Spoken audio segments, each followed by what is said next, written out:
Yo, what it do, YouTube? It's your boy Coach Talk. We are back with another video, and today we are talking about Carson Wentz. Should the Colts keep him or move on? Now, of course, we all know the answer to this, which is likely at the end of the year.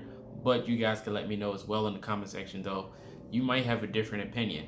And let me know how he played last season as well. So going into this, I'm pretty sure they're going to be keeping Carson Wentz for one more year. But it did not sound like that on the Chris Ballard press conference. That Chris Ballard did have a press conference yesterday, as of Thursday. Today's Friday on this video. He did have a press conference talking about the offseason and this season, pretty much how it ended, how the Colts did not make the playoffs, and he was upset.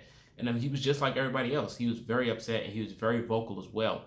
A lot of people didn't expect this from him, but he did have some key points. I do have them noted right here. I'm going to start off talking about the loss to the Jaguars. He said it's not acceptable, and we won't accept it. The expectations are higher, and we are, especially where we are with Coach Frank Reich and I being together for 4 years and building this. The expectations are higher, and we accept that. And I definitely agree, man. The expectations are high. Uh, Looking overall with Ballard in office, the expectations of what we've done so far as the Colts team, never really made it to the conference championship, never made a Super Bowl, won the division like twice overall in general, but just had multiple seasons of contending and not getting the job done. It's unacceptable, and you gotta be embarrassed coming off of last year and going into this season, having a grasp of making the playoffs but losing to the Jacksonville Jaguars, a team who is not contending at all. Is pretty disgusting in my opinion. Moving on, he mentioned the playoffs. Ultimately, we didn't get it done. I've thought a lot about this. We live in a day and age where you fail and you are done. We cancel everybody out when they're failing at something. We don't run from the failure, but what we do is grow from it. Your greatest moments of growth in anything in life is coming from failure. They don't come from your success. It's easy when it's outside, when it's sunny outside.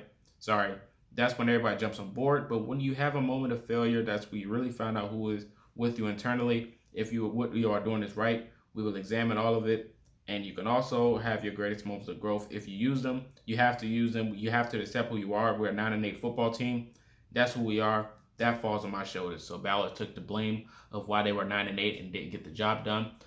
It's acceptable, but I mean, it is what it is at the end of the day. I do find this on 1075 thefan.com. All the quotes from the press conference, if you haven't watched it, is on there. He said, on looking for answers. That's the great thing about this league. There's always a solution. There is. It's our job to problem solve and find a solution. It might not be the perfect solution. It might not be perfect. It might not be the long-term solution, but there's a solution every year. There's a little time and the luck of sometimes getting a long-term solution to certain positions, but there's a solution for that year coming up, but we have to work towards. So he's pretty sure he has the key of what he got to do to take that next step for the Colts roster. And he's pretty sure he's going to have a nice little offseason. We're going to see what he's going to do here. Now, hopefully, we're trying to figure out this Carson Wentz situation. He's speaking of Frank Reich here. He said he's a good head coach, good football coach. He has only one losing season, and that's in 2019 when we went 7-9. That was my doing, not his. We have a different quarterback every year. We still find a way every year to be really competitive and a good football team. He thinks he's really good head coach. I think anybody that questions that, this guy is good. He's a leader. He has a plan. He's flexible. He's aggressive, but also knows when to dial it back. We're lucky to have him. I promise you, we're lucky to have Frank Reich. And I agree. Frank Reich is a good head coach. He's a player coach. Of course, he makes some multiple decisions where it's like, what are you doing? But overall, in general, he's never really had a losing season, and he is a good head coach. And they try to take us to the next level year by year. Now, unfortunately, he did not have a quarterback consistently with them in the multiple seasons, but it is what it is. At the end of the day, he still finds a way to get it done, just like what Ballard says. Coach Frank is a head coach.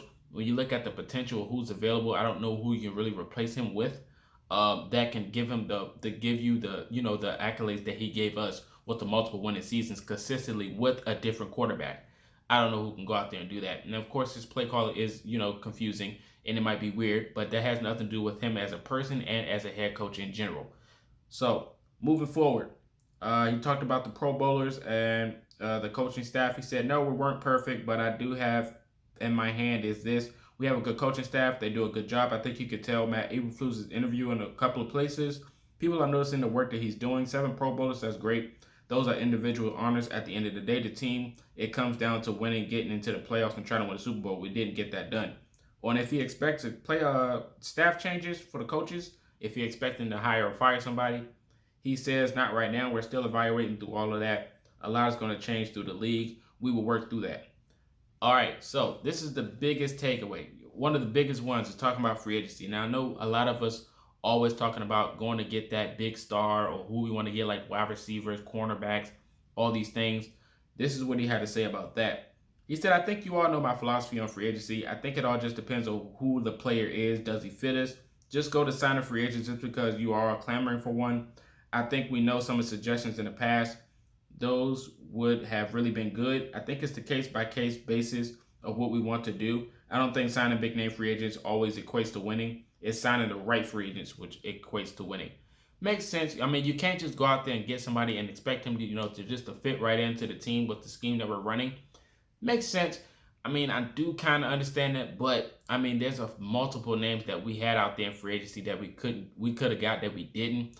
I think they would have made a big change to what we had going on. Like people like Curtis Samuel, Charles Leno Jr., all these guys that I've named that we probably didn't see, but that was available that we didn't go after, could have made a difference, and we didn't do it. But I mean, he has a point.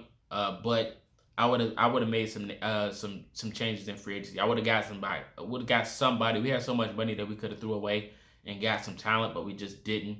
Because, with his mindset, staying young, keeping the team together, all these things were wrong with them within. Understandable, but, I mean, it was a lot of players that we could have got. But, hey, we did lose some talent, too. Talking about Carson Wentz, he's mentioned in the trade and where he started, if he's going to be the starter next season. He said, when we made the move on Carson, at the time of the decision, we felt good about it. And I still don't regret the decision at the time. Sitting here today, I won't make a comment on who's going to be here next year or who's not going to be here next year. That's not fair. That's not fair to any player. I thought Carson did some good things, and there's a lot of things that happen he needs to do better. Our passing game has to be better. So basically not saying he's not counting out, not bringing him back, but he's not counting out letting him go as well. I feel like if there's another player out there that he can make a move on and go get, he'll probably do that. But as of now, Carson Wentz is a starter, but we will leave that window open to if he wants to make that move or not. This decision hasn't been made finally, but he definitely thinks that our passing game needs to be better. And if there's a guy out there that's better than Carson Wentz, I'm pretty sure he's probably going to make that move. He's speaking on if the team will look into avenues at the quarterback position. He said, I think we will look at everything. There's always a solution. Sometimes they aren't ideal, but there are solutions. Sometimes they aren't long-term. Sometimes they are not. Sometimes they are long-term. Sometimes they're not. But I think we will look at everything. So he's going to overlook the roster, see what he needs to do, make the moves. Looking into a big offseason this year. Will he be aggressive? Probably not. But hey, at least he's speaking on it, so that says a little bit. Talking about Carson Wentz improvements. He said he talked to Carson about this yesterday, which was Wednesday. He said, let's make the layups. Make the layups. The throw against Arizona to Desmond Patman was incredible. It was incredible. There might be 2 or 3 quarterbacks in the league that can make that throw. Let's make the layups. Those highlight throws are great. Carson wants to win. He has a will to win. Sometimes when you carry that burden, where you think that you can go make the big play all the time, sometimes you need to let the team help you. Take the layups. Is that flexible? That's something we have to work through sometimes. Something we would have to work through with Frank and the staff. So basically he understands that Carson Wentz can make a big play, but he understands as well that he missed a lot of plays that could have helped move into, securing the lead and keeping the W for the Colts that probably would have won us some games as well. He missed a lot of targets wide open underneath and on the flat routes and those type of plays. Instead of just trying to go for the win, he could have just took the layup, basically, is what he's saying. And I understand that. We all said this all year as well.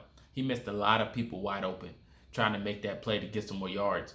But hey, as long as he knows that he needs to improve and we know that Carson needs to improve, there's a slight chance that he might keep Carson. And he talked to Carson, and Carson, if he understands that going into next season, we can be having a good year for Carson, man. Definitely. He said on the fundamentals, that's a good question. When Andrew Luck was here, when he spent a lot of time with Tom House, when he talked about his accuracy and throwing, it all made sense that it wasn't much about the arm slide. It was about the mental. When your head gets on and off, I think when you watch really accurate quarterbacks in the league, they're fundamentally sound. So I do think the accuracy of Wentz can get better. You can drill it. But when you get into the game, you usually revert back unless it's something that you can really change. Can he get better? Yes. So he understands that Carson Wentz did struggle this year, and he thinks that there's a chance that he could get better. So that's why I'm kind of on the verge of thinking that Carson Wentz may come back next season. Um, he said on the $15 million guarantee for Carson Wentz in 2022, is that influencing the quarterback decision for next season? He said that always is an influence, but we've really done a good job in that area. Colts cap specialist Mike Bloom has really done a great job with our cap. So he asked another question on potentially having a fifth straight different quarterback for opening day. He said, "I'd like to quit band-aiding it. I would like for Carson to be a long-term answer, or for find somebody that's going to be here for the next 10 to 12 years. It didn't work out that way. I can dream about it, wish about it, everything I can do to figure out the solution. But you do the best you can do when you can do the time, when you can at the time, and then you have to make that decision. That's how you do it." So he's not really telling us what he's wanted to do with Carson Wentz or not. He will want Carson Wentz to be long term, but he don't know if he's the answer or not. So we're going to try to figure out the situation. Maybe he do start him at the beginning of the year, and if he's still rough, maybe he'll switch out and get another quarterback.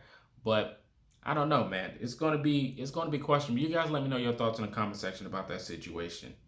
He speaks on the quarterback position with the raw stability. You have to get the stability at the quarterback position, and that position has to play up to its potential to help the team win. Don't get me wrong. I'm not sitting up here blaming all this on Carson. I'm not, because everybody else has to do their jobs too.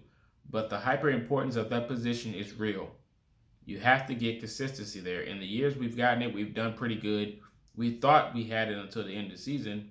That's just something you have to continue to work on. So he understands that the important position is the quarterback position, and you have to be dialed in at that spot, basically. And he's not blaming Carson, like I said, even though some of us are.